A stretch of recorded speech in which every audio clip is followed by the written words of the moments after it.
Leganes has a rich but simple history. It was originally a barrio of Haro and later became a part of Santa Barbara. Because of its coastal location, early settlers depended mainly on fishing and farming. The name Leganes is believed to have come from a town in Spain, showing the influence of Spanish colonization.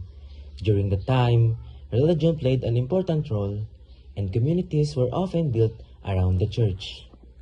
Despite challenges during the American period, the World War II, the people of Leganes remained resilient. Eventually, on January 1, 1940, Leganes officially became a municipality. Since then, it has continued to grow while preserving its tradition. Leganes may not be widely known for national figures, but it has local heroes who made important contributions to the community. One example is the early municipal leaders who helped establish Leganes as an independent town in 1940. Their efforts in governance and community organization laid the foundation for town's development. Among the early leaders were Tomas Gustilo and Macario Hagunap, who represented the town during its early struggles for independence around 1907 to 1908. Their efforts helped voice the community desire for self-governance. They were followed by Arsenio Guillergam and Eugenio Marañon, who played important roles between 1914 and 1915 in securing local autonomy.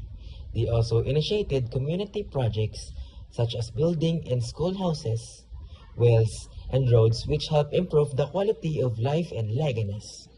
In modern times, Leganes continued to produce achievers such as Cadet First Class Floyd Nino Arthur Rojas, a top graduate of Philippine Military Academy.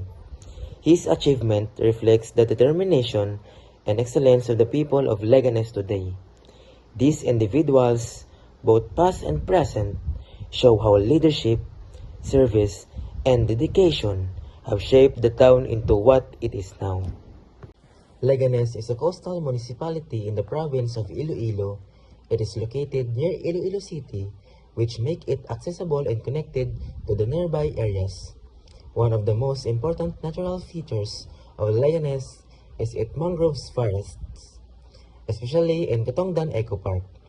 These mangroves play a big role in protecting the coastline from erosion and storm surge, while also receiving as a habitat for fish, crabs, and other marine life.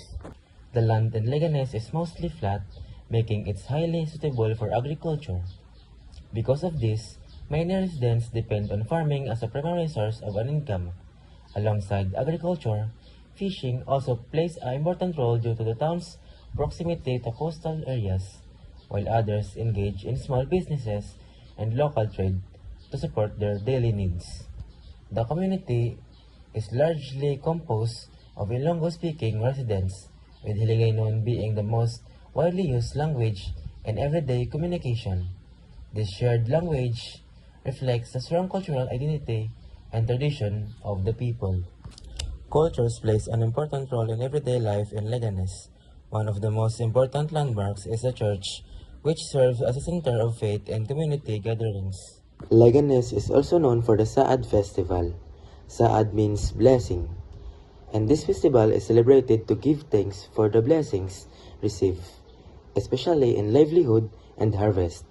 It features street dancing, colorful costumes, and cultural performances.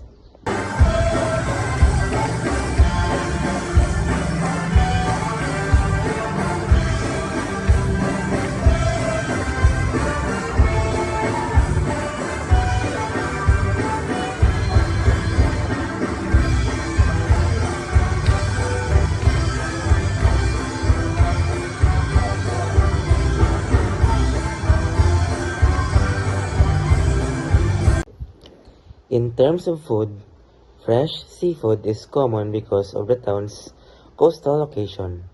The people speak Hiligaynon or Ilonggo, and they are known for being friendly and welcoming. Tourist attractions include Katongdan Eco Park, the church, and coastal areas where visitors can enjoy nature and local life.